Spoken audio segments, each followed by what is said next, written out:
Picture this. The first PlayStation is released. Bombay is now called Mumbai. John Major is the Prime Minister of the UK. And France is selling a new stylish car, available in a whopping 5 different body styles. The saloon, the coupe, the hatchback, the estate, and one for me, the convertible, of course.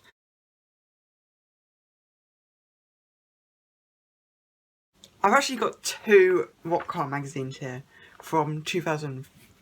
It's actually 1. It's been split in half, damn it. Anyway, let's see what they say about the Renault Megane. I've got my finger on the page right now, and they say the ride on the pre-facelift model was very good, as well as the handling, the equipment, and the use of space, but the engines were pretty useless. But on the post-facelift, they say safety, versatility, space, and looks were all good. However, the dynamics and quality, less so. And I can see why they're saying the dynamics and the engine were not particularly good, because this generation of the Megane was actually based on a car from 1998. That car is the Renault 19. And I had to look this car up because I had no idea what it looked like. But when I looked at it, I could tell that it was an old car. And I can tell you how old it is by putting it into context. Margaret Thatcher, for example, was Prime Minister at the time of this car being built. That does show its age. But what may have also been overlooked back in 2005 was the reliability of this car, which probably gave the French the bad reputation they have today for the reliability of their cars. In 2002, the next Renault Megane came along, and people must have thought it looked like a spaceship. In 2002, the next generation Megane came along, and people must have thought it looked like a spaceship. Even today, I think the same. Their logic worked though, because in 2004, the Renault Megane hit what would be the highest sales they would ever have. That's 466,000 in Europe alone. Clearly, the other manufacturers also wanted a piece of the action, because in 2005, not exactly a year later, but a year later, the 8th generation Honda Civic came along as well, which took the dimension of spaceship looks to a whole other level. A year after that though, as if the Renault Megane wasn't futuristic enough, it had another facelift in 2006. However, if you wanted the looks to match the speed, then the Megane had you sorted as well, because the RS was released with 222 bhp.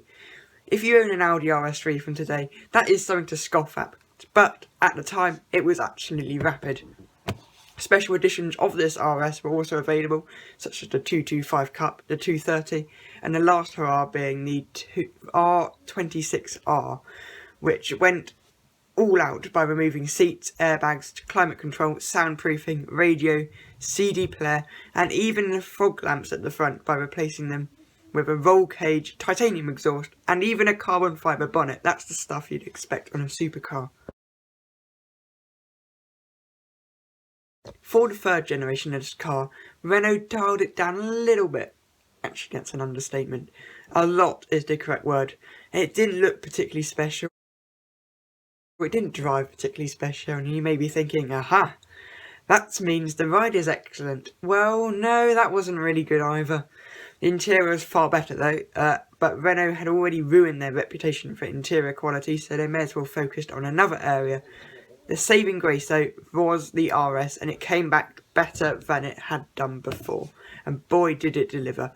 The nondescript styling was gone in favour of a coupe-ish sort of body, and a huge rear tailpipe at the back, as well as some childish colours, and the best of all, the totally hardcore raw driving experience.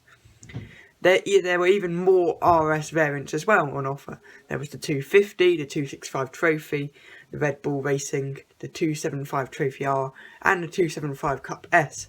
But the one you really wanted was the 275 Trophy, which followed a similar sort of recipe to the previous generation Megane RS by stripping out everything, but this time they plonked 271 bhp under the bonnet and gave it bright red wheels at the same time. Now we come to the current generation, which will be leaving us very shortly. In fact, it has already left us. It's just that the new car hasn't been given to us yet.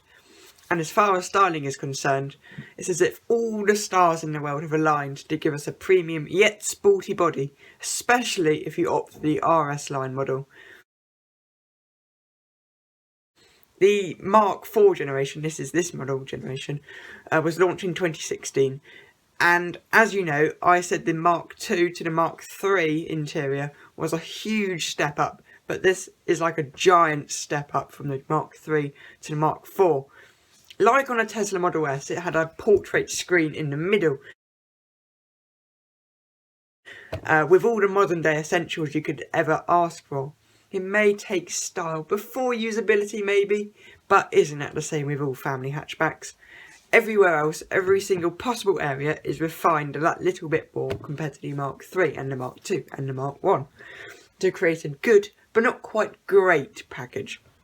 Once again, the RS was on offer, and behind the scenes it added things you wouldn't expect from this sort of class of car, such as four-wheel steering to aid agility.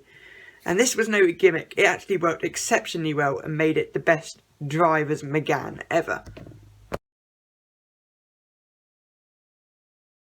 Today's generation of Megane has ditched the traditional formula in favour of an SUV body. But that is the case of all family hatchbacks actually. Things like the Ford Focus won't be continued anymore because they want to focus their efforts on the Cougar, etc., which are far more profitable. And if they didn't take this move, then we probably would lose the iconic Megane, and that would be a real shame because I think this is an exceptional car. Very different through every generation. The Mark 1, yeah, it wasn't very good. But the Mark 2 was like a spaceship, as I said. The Mark 3, yeah, it styled it down a bit. The Mark 4, a very stylish, probably the best looking family hatchback out there. So, do tell me what your favourite generation was in the comments, and I'll see you in the next upload.